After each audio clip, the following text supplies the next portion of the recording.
எதை பிடுங்கணும், எதை கட்டணும், எதை நாட்டணும், அதுக்கு ஒரு இலக்கு இருக்கும் இல்ல. அது எதை வைத்து செய்யணும்னு கர்த்தர் சொல்லிட்டார். உன் வாயில நான் என் வார்த்தையை வைக்கிறேன், இந்த வார்த்தையை வைத்து நீ கட்டணும், இந்த வார்த்தையை வைத்து நீ பிடுங்கணும், இந்த வார்த்தையை வைத்து நீ இடிக்கணும். எதை இடிக்கணும்? கர்த்தர் இந்த முறை வருவது, அவர் ராஜாதி ராஜாவா இந்த பூமியிலே வீற்றிருக்க வருகிறார். அல்லேலூயா. முதல் தடவை வந்துட்டு அவர் ஒரு 33.5 வருஷம் நம் நடுவில் வாழ்ந்து ஒரு 3.5 வருஷம் ஊழியம் செய்து இயேசு பரலோகத்துக்கு எழுந்தருளி போய்விட்டார்.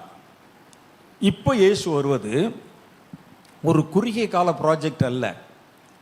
இயேசுனுடைய வருகைக்கு இயேசுவுக்கு 2 விஷயம் தேவைப்படுது. அவர்கிட்ட கேட்குறாங்க, ஆண்டவரே உம்முடைய வருகை நீங்க ஏன் வந்தீங்கன்னு கேட்குறாங்க. மனுஷகுமாரன் ஏன் இந்த உலகத்துக்கு இறங்கி வரணும்? அதற்கு இயேசு சொன்ன வார்த்தை, இழந்ததை தேடவும் ரட்சிக்கவுமே மனுஷகுமாரன் வந்திருக்கிறார். அவருடைய வருகைகளின் மிக முக்கியமான நோக்கம் இழந்ததை மறுபடியும் பெறணும், ரட்சிக்கணும். அது என்ன? இயேசு மனிதர்களை இழந்தார், அவர்களை சாத்தான் பாவத்துக்குள்ளாக்கி விட்டான், அவர்களை ரட்சிக்கணும். இயேசு மனிதர்களை மாத்திரம் இழக்கல, மனிதர்களுக்கு இன்று கர்த்தர் படைத்து கொடுத்த உலகத்தையும் இழந்து விட்டார். அதான உண்மை. மனுஷன் கையில கர்த்தர் இந்த உலகத்தை கொடுத்தார். கர்த்தருடைய பார்வையிலே இந்த உலகம் நல்லதா இருந்ததாம்.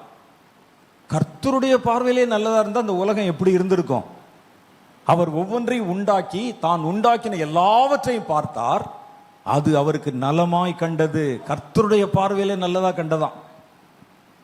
இந்த உலகத்தை பார்த்து பார்த்து பார்த்து படைத்தார். உலகத்தை மனுஷனுக்காக, தான் உண்டு பண்ண போகிற மனுஷனை, அந்த பூமியை படைத்து, அவர் பூமியை படைப்பதற்கு ஒரு தூதனை அனுப்பல. போய் அந்த இடத்துல ஒரு 10 சென்ட் 10 ஏக்கரா இருக்கு, அது மாதிரி இந்த ஒரு பூமியை உருட்டி இதெல்லாம் செய்யுங்கப்பா அப்படின்னு சொல்லல. தாமே இறங்கி வந்து சிருஷ்டித்தார். இந்த உலகத்தை யார் படைச்சா? உண்டாக்கப்பட்ட ஒன்றும் அவராலே அல்லாமல் உண்டாக்கப்படவில்லை. உண்டாக்கப்பட்ட ஒவ்வொன்றும் அவருக்கென்று, அவர் மூலமாய், அவரால் உண்டாக்கப்பட்டது. தானே நேரடியா வந்து செஞ்சாராம் இந்த உலகத்தை. மனுஷனை தான் நேசிக்க போகிற மனுஷனுக்கு இந்த உலகத்தை கர்த்தர் ஆயத்தப்படுத்தினார். ஒவ்வொன்றையும் உண்டு பண்ணி அவர் நின்று பார்த்து நல்லது என்று கண்டார்.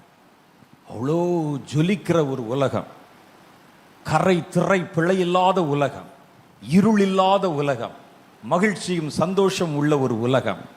அந்த உலகத்தை மனுஷன் கையில கொடுத்தார். இந்த மனுஷன் பாருங்க, அந்த உலகத்தினுடைய மதிப்பு அவனுக்கு தெரியல, கடவுளுடைய அன்பினுடைய மதிப்பு தெரியல. அவன் ஒரு சின்ன சாதாரணமாய் தனக்கு ஆசை ஊட்டின ஒரு விருட்சத்தின் கனிக்காக இந்த உலகத்தை இழந்து போனான். சாத்தானுடைய வார்த்தைக்கு செவி கொடுத்து கீழ்ப்படிந்த போது இவன் சாத்தானுக்கு அடிமையாய் மாறிட்டான். அடிமையினுடைய சொத்து அவனை ஆண்டு கொள்ளுகிறவனுக்கு சொந்தம். உலகம் சாத்தானுடைய கைக்கு போயிடுச்சு. இப்போ மத்தேயு 4வது அதிகாரத்தில் இயேசுவை உயர்ந்த இடத்திலே அழைத்து கொண்டு போய் நிறுத்தி, சாத்தானுக்கு தெரியும் இவர் எதுக்கு வந்திருக்கிறாருன்னு தெரியும். அவர் இழந்ததை தேட வந்திருக்கிறார், பாவத்தில் விழுந்தவர்களை ரட்சிக்க வந்திருக்கிறார். சாத்தானுக்கு தெரியும்ல. அவன் இயேசுவை மேலே கொண்டு போய், அவன் சொன்ன வார்த்தையின் அர்த்தம் இதுதான், நீங்க எதுக்கு இந்த பூமியில வந்திருக்கிறீங்கன்னு எனக்கு தெரியும், ஏன் இந்த பூமியில கஷ்டப்படுகிறீர்கள் என்று எனக்கு தெரியும், என்னை பரலோகத்திலும் தள்ளி விட்டீர்கள், என்னுடைய மகிமையெல்லாம் பறித்து விட்டீர்கள், என்னை கொண்டு வந்து இங்கே பூமியில அடிமை மாதிரி வச்சிருக்கு. நான் இன்னைக்கு இந்த உலகம் இருக்கு, இந்த உலகத்தை மறுபடியும் திரும்ப பெறணும் என்பது உம்முடைய விருப்பம். அதற்கு நான் ஒரு எளிய வழியை சொல்லுகிறேன். என்னை கடவுளாய் ஏற்றுக்கொள்ளுங்க. பூமியும் அதோடைய நிறைவையும் அவருக்கு காண்பித்து இயேசுவிடத்தில் சொல்லுகிறான், இவைகள் எல்லாம் எனக்கு கையளிக்கப்பட்டிருக்கிறது. யார் கையளித்தா? கர்த்தர் பூமியை படைத்து மனுஷனுக்குத்தான் பூமியை கர்த்தர் கொடுத்தார்னு போட்டுக்கொள்ளிய, சாத்தானுக்கு கர்த்தர் கொடுத்தாரா? சாத்தான் மனுஷன் கையிலிருந்து தட்டி பறித்து கொண்டான். காட்டுறான் பாத்தீங்களா? பூமியும் அதனுடைய நிறைவும், மலைகள், கடல்கள், ஆறுகள், அருவிகள், குளங்கள், எவ்வளவு பாருங்க, இவைகள் எல்லாம் எனக்கு கையளிக்கப்பட்டிருக்கிறது. இந்த இழந்ததை தேட நீங்க வந்திருக்கீங்கன்னு தெரியும். இதுக்கு ஒரு சுலபமான வழி சொல்லவா? என் காலில் விழுந்து, என்னை சாஷ்டாங்கமாய் விழுந்து பணிந்து கொண்டால் என்னைய கடவுளா ஏற்றுக்கொண்டால், என்னை நீர் ஆராதித்தால் இவைகளை நான் உமக்கு தருகிறேன். நீங்க கஷ்டப்பட வேண்டியதில்லை, தந்துடுறேன். ஆனா என்னை கடவுள் என்று நீ ஏற்றுக்கொள்ள வேண்டும். அதான் அவன் விதித்த நிபந்தனை. கர்த்தர் பின்னாக போய் சாத்தானே என்றார். தேவனாகிய கர்த்தர் ஒருவருக்கே ஆராதனை செய்வாயாக. அப்ப இந்த பூமியை எப்படி மீட்டுக் கொள்ளுவீங்க? எப்படி கிடைக்கும்? வேற வழியே இல்லை. எப்படி பெறுவீர்கள்? கர்த்தர் சொன்னார், இழந்ததை எப்படி பெறணும்னு எனக்கு தெரியும். யார் அதை இழந்தார்களோ அவர்களை கொண்டே நான் அதை மீட்டுக் கொள்ள போகிறேன். என் நாமம் தரிக்கப்பட்ட என் ஜனத்தை நான் அழைத்து அவர்கள் கையிலே அதிகாரத்தை கொடுத்து இழந்ததை திரும்ப பெற வைக்க போகிறேன். நான் ஏன் உன்கிட்ட வந்து சண்டை போடணும்? என் பிள்ளைகள் உன்னிடத்திலே சண்டை போடுவாங்க. கொஞ்ச காலத்திலே கர்த்தர் சாத்தானை உங்கள் கால்களின் கீழே நசுக்கி போடுவார். கர்த்தர் மிதிச்சிட்டா கூட சாத்தானுக்கு அது ஒரு கௌரவம் ஆயிரும். மிதிச்சா கூட கர்த்தர் கடவுள் இல்லையா மிதிச்சாருன்னு சொல்லிடுவான். கர்த்தர் சொன்ன, நான் மிதிக்க போல, என் பிள்ளைகள் மிதிப்பாங்க. யாரை நீ வஞ்சித்தாயோ, யார் மேலே நீ உன்னை அதிகாரத்தை செலுத்தினாயோ அவனை கொண்டே இந்த உலகத்தை நான் திரும்ப பெறுவேன் என்றார். இப்ப கர்த்தருக்கு இப்ப மிச்சம் இருக்கிறது இந்த உலகத்தை திரும்ப பெறணும். இந்த உலகத்தை திரும்ப பெறுவது மாத்திரமல்ல, இயேசு இரண்டாவது முறை வந்து இந்த உலகத்தை ஜெயித்து இந்த பூமியிலே 1000 வருடம் தன்னுடைய ஆட்சி அமைக்க போகிறார். வேதம் தான் சொல்லுது. வெளிப்படுத்தின விசேஷம் 19, 20 அதிகாரங்களை படிச்சு பாருங்க. 20வது அதிகாரத்தில் சொல்லுது, கர்த்தர் இந்த பூமியை பிடித்து தன்னுடைய ஆட்சியை, ஆளுமையை 1000 வருடம் இதே பூமியில எப்படி இருக்கும்? கர்த்தர் ஆட்சி அமைக்க போகிறார். இப்ப இதுல ஒரு பிரச்சனை இருக்கிறது. கர்த்தர் இந்த பூமியிலே ஆட்சி அமைக்கணும். இழந்து போன உலகத்தை கர்த்தருக்கு நம்ம திரும்ப கொடுக்கணும். கர்த்தர் நம்மை கொண்டே அதை ஜெயிக்க வைக்க போகிறார். ஆனா அந்த உலகம் கர்த்தர் படைச்ச மாதிரி இப்போ இருக்குதான்னு பாருங்க.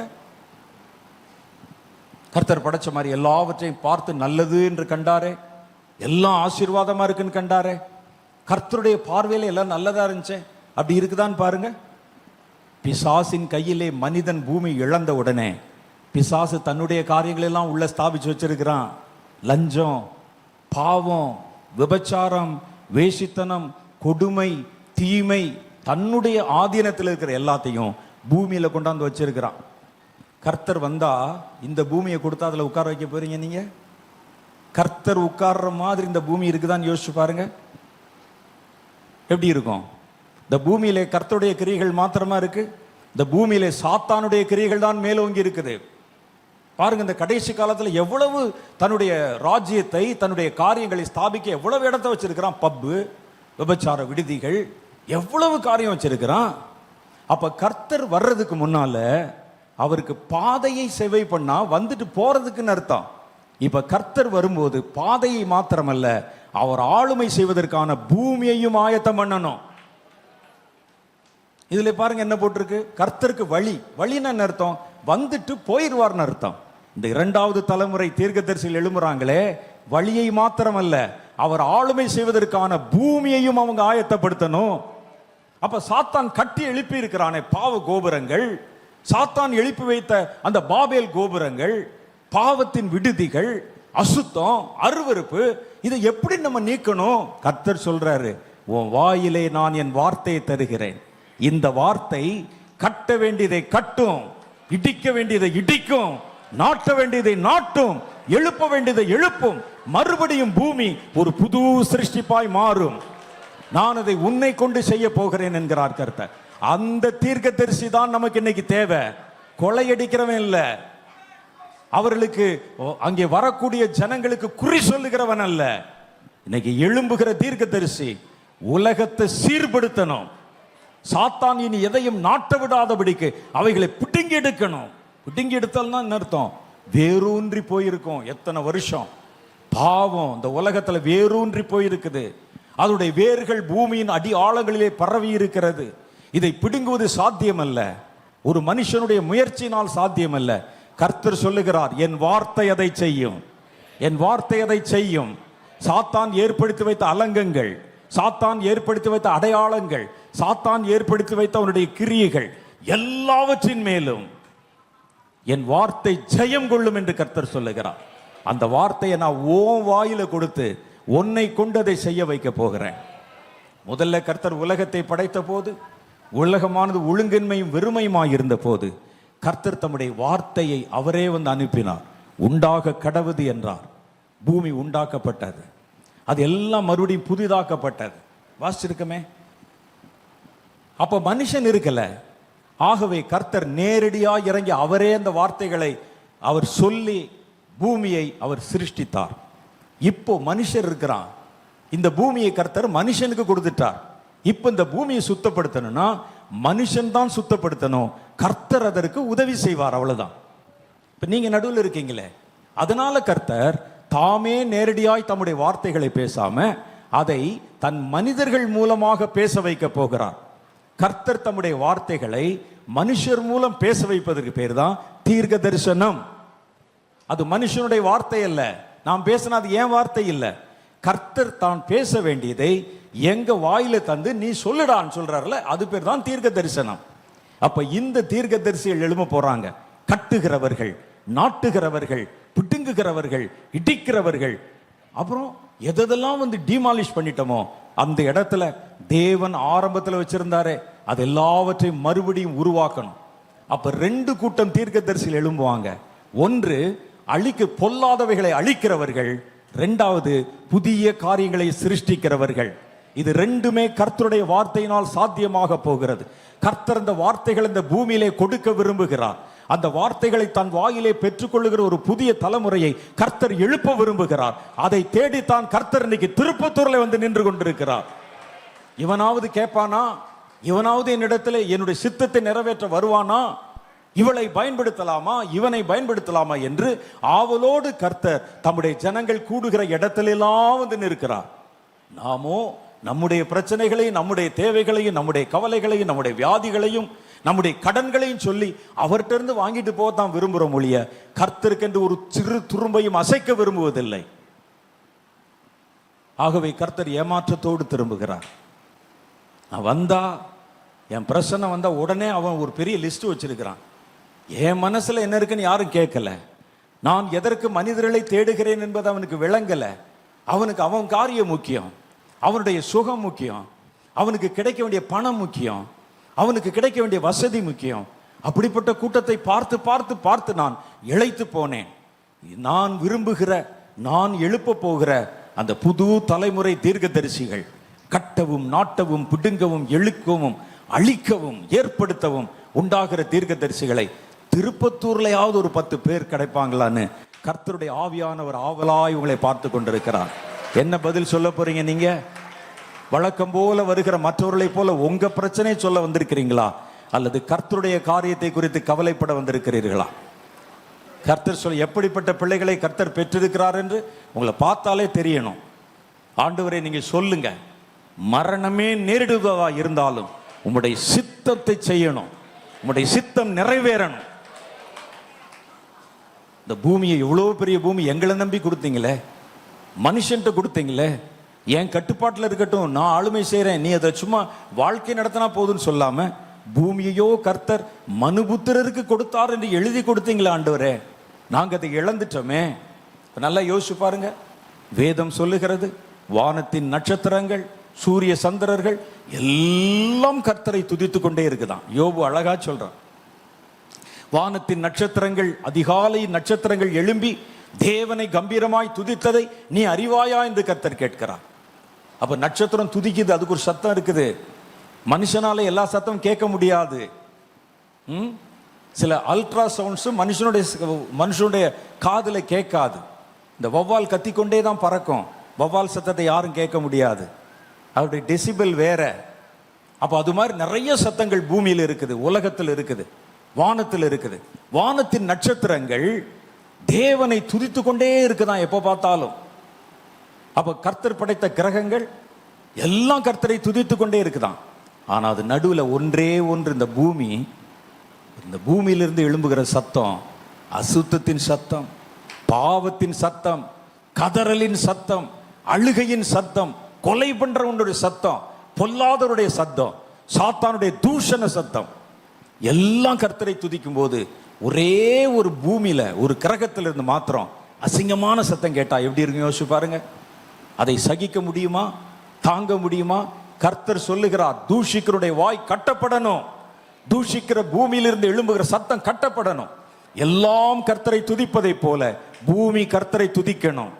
என் சித்தம் எல்லா இடங்களிலும் செய்யப்படுகிறது, பூமியில மாத்திரம் அது சாத்தானுடைய கட்டுப்பாட்டில் இருக்குது. ஆகவே ஆண்டவர் மனிதர்களுக்கு சொல்லி தந்த ஜெபத்துல தன்னுடைய உள்ளத்தின் ஆவலை சொல்லுகிறார். உம் சித்தம் பரமண்டலங்களில் செய்யப்படுகிறதை போல இந்த பூமியிலையும் செய்யப்படுவதாக சொல்லி ஜெபம் பண்ணுங்க. அந்த நாள் வரப்போகிறது. பரலோகத்தில் எப்படி கர்த்தருடைய சித்தம் மாத்திரம் நிறைவேற்றப்படுகிறதோ பூமியிலையும் அந்த சித்தம் நிறைவேற்றப்படணும். அப்படி நிறைவேற்றப்படணும்னா பொல்லாத சாத்தானுடைய அதிகாரங்கள் பிடுங்கப்படணும், பொல்லாத சாத்தானுடைய அலங்கங்கள் உடைக்கப்படணும், பொல்லாத சாத்தானுடைய வேர்கள் வேரோடு அப்புறப்படுத்தப்படணும். கர்த்தர் இந்த பூமியை படைத்த போது இருந்த அந்த காரியங்கள் மறுபடியும் இதிலே சிருஷ்டிக்கப்படணும். அதற்கு கர்த்தர் தம்முடைய வார்த்தைகளை பயன்படுத்துகிறார். கர்த்தர் இந்த பூமி எதில் படைச்சார் பாருங்க, வார்த்தையில படைத்தார். இந்த பூமி வார்த்தையிலே உண்டாக்கப்பட்டிருக்கு. வார்த்தையிலே உண்டான பூமியில ஒரு பழுது உண்டானால் அதை வார்த்தை வைத்து தான் சரி பண்ண வேண்டும். அல்லேலூயா. பல இடத்துல சொல்லியிருக்கேன், சிமெண்ட்ல கட்டப்பட்ட கட்டடத்துல ஒரு பழுது ஒரு இடிப்பு வந்தா சிமெண்ட்டை வச்சு தான் சரி பண்ணணும், மரத்தை வச்சு தான் சரி பண்ணணும். கர்த்தருடைய வார்த்தையில வார்த்தையை வச்சு தான் சரி பண்ணணும். அந்த சரி பண்ணுகிற வார்த்தைகளை கர்த்தர் தர விரும்புகிறார். ஒரு தீர்க்க தரிசன தலைமுறையை எழுப்ப விரும்புகிறார். இந்த தீர்க்க தரிசன தலைமுறை மேலான நோக்கம், மேலான என்னுடைய திட்டத்தை நிறைவேற்றுகிற தலைமுறை. என்னுடைய பாரத்தை புரிந்து கொண்டு எனக்கு வேலை செய்கிறவர்கள், அதை விளங்கி கொள்ளுகிறவர்கள் இந்த கூட்டத்திலேயாவது கிடைப்பாங்களான்னு கர்த்தர் வந்து நிற்கிறார். நீங்க ஒப்பு கொடுத்தீங்கன்னா கர்த்தர் உங்களை பயன்படுத்த விரும்புகிறார். கடைசி நாட்களிலே மாம்சமான யாவர் மேலும் என்ன ஆவி ஊற்றுவேன். அதுக்கு தான் கர்த்தருக்கு இவ்வளவு தீர்க்கதரிசிகள் தேவைப்படுறாங்க. ஒருத்தருக்கு ஒருத்தர் தீர்க்க தரிசனம் சொல்வதற்கு அல்ல, நாம் எல்லாம் சேர்ந்து இந்த உலகத்தை மாற்றி அமைக்க போறோம். யாருக்கு? ராஜாதி ராஜாவுக்கு. யோவான் வழியை ஆயத்தப்படுத்தினார், நாம் இந்த உலகத்தை ஆயத்தப்படுத்த போறோம். அவர் வருவதற்கும் போவதற்குமான பாதையை செவ்வை பண்ணார். நாமோ கர்த்தர் ஆளுவதற்காக பூமியை செவ்வை பண்ண போறோம். இடிக்கப்பட வேண்டியது இடிக்கப்படணும், நொறுக்கப்பட வேண்டியது நொறுக்கப்படணும், சாத்தானுடைய கிரியைகள் அப்புறப்படுத்தப்படணும். கர்த்தர் ஏற்படுத்தி வைத்த காரியங்கள் மறுபடியும் சிருஷ்டிக்கப்படணும். ஒழுங்கின்மையும் வெறுமையுமான பூமி மறுபடியும் புதிதாய் மாற்றப்படணும். ராஜாதி ராஜா வருகிறார். அல்லேலூயா. நம்ம எல்லாம் எழுந்து நின்று ஜெபம் பண்ண போறோம்.